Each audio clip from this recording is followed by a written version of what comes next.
Hello, magandang umaga, tanghali, hapon, gabi sa Earth, ang tawag dito, elements na Capricorn. Yan ha. Lala baby po. Yan, nagpapakilala. Isang like, subscribes, and share lang po. Yan ha. Salamat po ng marami. Bigyan ko kayo ng timeless reading. Okay? Para sa natitirang araw, linggo ng buwan ng June. Okay? So ito po is tinatawag na anong tawag dito? General na. Hindi po ito personal. Yan. So tingnan natin yung inyong energy. Yan. The outcome, the result, and the summary. Okay? Para sa mga Capricorn. Okay. With the earth elements. Yan. So, tingnan natin yung inyong tinatawag na energy. Okay? Yan. So, it's like meron kayong mga hinihintay, 'di ba? It's like hindi ka makakilos, 'di ba? Yan. Let's say sabihin na nating kung gusto mo maghanap ng trabaho, hindi ka makakilos, hindi ka makapunta dahil kasi meron kang hinihintay, 'di ba? Yan. It's like you are praying so hard, okay? Yan. Hindi ka makamove, 'di ba? It's like you want a new relationship. Kayo na lang po. This is a general, hindi po ito personal. Okay? It's like you want to build a new relationship. Ito man is pag-ibig or tinatawag your profession, career, okay? Work, group of people, yan. Hindi mo magawa, 'di ba? Kasi may hinihintay ka, okay? It's like, ano hinintay mo? Yung outcome ng interview mo, outcome ng result ng examen, di ba? Or yung tinatawag na maybe kung kayo is nagbabalak mag-abroad, di ba? Kumbaga dito yung tinatawag na nasa linya ka pa. It's like nasa waiting list ka, okay? So kumbaga dito ay very helpless ka. Okay? Hindi ka makamove, hindi ka makapag-isip ng next move mo. Okay? Yan. Yan. So tingnan natin na ano ang tinatawag. Sandali, mamaya yan, nakalimutan ko. Ano baga ang issue? Okay? So ito ha. Ito ang issue na ito. Tinatawag na the Six of Cups. Ibig sabihin nito, kailan ka, let's say sabihin na natin, kailan ka tatawagin, di ba? When it's your turn, di ba? Yan, oh. It's like nasa linya ka, di ba? Oh. Kailan ka tatawagin para ito'y ibigay sa iyo, di ba? Kaya na lang po, ha? Yan, ang tinatawag na mag-fit.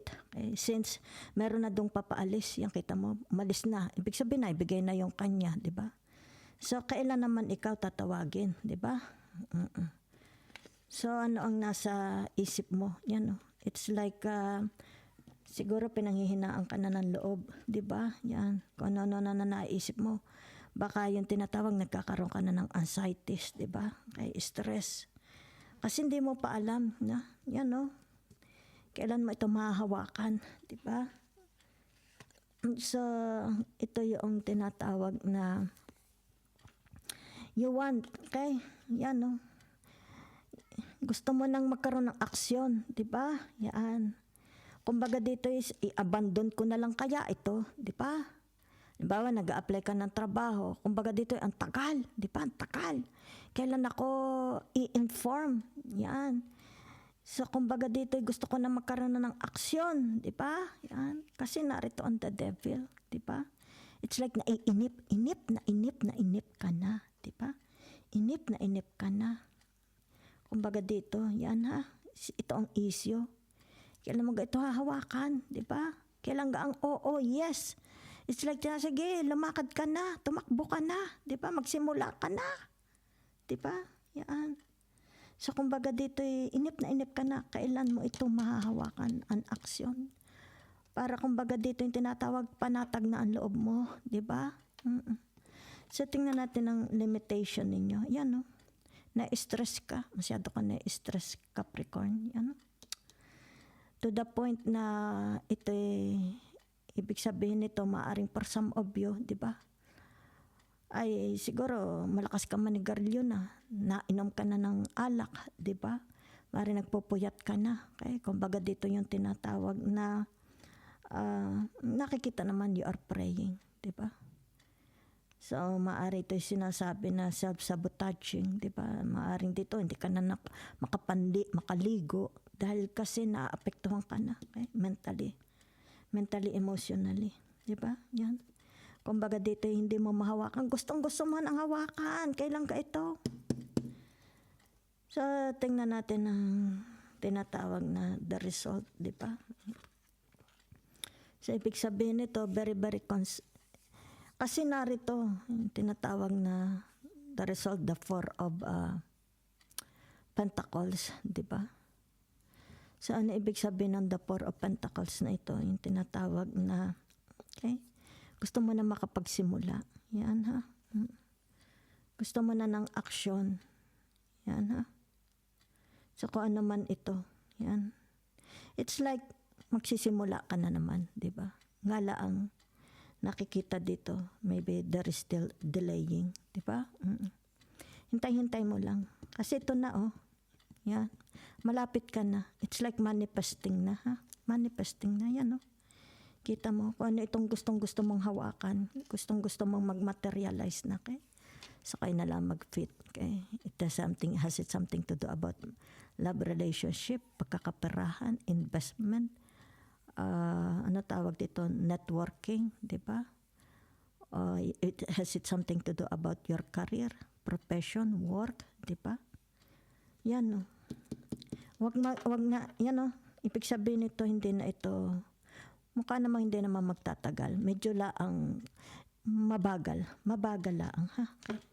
So what's your attitude? Okay, tingnan natin your attitude about this, mga nangyayari sa inyo. Ibig sabihin nito yung tinatawag na bubuhayan ka na. Yan, mabubuhayan. Okay. It's like sabihin na natin ito, maaring dito i-inform ka na. Okay. Maaring dito sabihin na natin yan yan ha. Kung ano ito inaasama mo, I see that you are really praying hard, di ba? Kumbaga dito yung tinatawag na yan, Ibig sabihin nito, mabubuhayan ka na. So, ibig sabihin nito, matatawag ka na. Yan, Nagkaroon lang ng delaying, di ba? Maaring sa processing or kung ano man itong delaying na ito, di ba? Maybe from their part, di ba? So, ibig sabihin nito, mabubuhayan ka na. Yan, So, it's about your attitude na, ha? Okay? So, it's about hopes and dreams. Yan, ha? Hopes and fears. What is your hopes and fears? Diba? Yan. So, you are hoping makapagsimula. Ito yung tinatawag, a new beginning, an end of the cycle. Diba? A new cycle. Yan. Okay? So, it's about your fears. Diba? Don't worry. Okay? Don't worry. Don't think about what. Let's say sabihin natin nag-resign ka sa trabaho, di ba? Don't think about what they will say about you. Then don't think about them, di ba? Huwag mo sila. At saka ibig sabihin nito yung tinatawag na huwag ka matakot. Okay? Magsisimula ka na. Kung halimbawa ito'y trabaho, panimulang trabaho, huwag mong katakutan. Okay? Dahil kasi tinatawag, alisin mo ito sa system mo. Okay? Magkakaroon ka naman ng success dahil narito si Sagittarius, narito. Kita mo, yan si Sagittarius. Kakaroon naman ng success, ha? Okay? Alisin mo ang pangamba sa puso mo. So, what is the tinatawag na the summary? Yan. Ibig sabihin nito, yung tinatawag na, yan, maaalis ang pangamba, agam-agam sa puso mo. Okay? Yan. Kumbaga dito yung tinatawag na ito'y the Aquarius, di ba? Ito ang Aquarius, ito ang tinatawag na si Uranus, di ba? Yan. So, ibig sabihin nito yung tinatawag na haharap ka na sa bago. Yan, mapapagbigyan. Yan, Yan, no? Kita mo. Ang iyong dasal. So, ito yung tinatawag the summary. You just continue. Nakikita ko dito. Continue praying and alisin mo ito. Kung ano man itong nagpapahina sa loob mo. Diba? Yan. Ibig sabihin nito, hintay-hintay lang. Dahil kasi lumabas na ang the Ace of Wands and the Seven of Wands. Okay? Ibig sabihin yan, tinatawag the sun, transit. Ilang araw ba ang transition ang tinatawag na pagbabiyahe ng the sun? 14 days yata or ano. Tapos 14, if I'm not mistaken, 14 weeks, something like that. Okay? Darating na ito. Ibig sabihin nito, ito na ang sasagot sa iyong mga alalahanin, 'di ba? So, let's say sabihin natin bagong pupuntahan mo ito, 'wag mong katakutan, okay? Dito ka ibig sabihin nito na mag-strive ba 'yon or mabibigyan ng break, okay? Kung ano man ito, yan oh.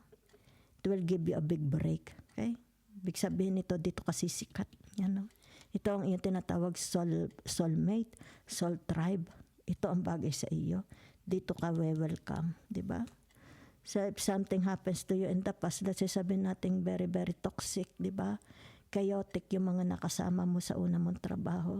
Ito na ang bagong makakasama mo na kumbaga dito tinatawag na it will give you freedom to express yourself, di ba? This will give you freedom.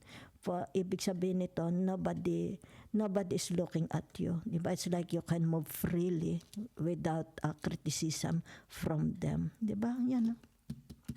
So darating na meron lang kaunting delaying. Okay? Mabagal.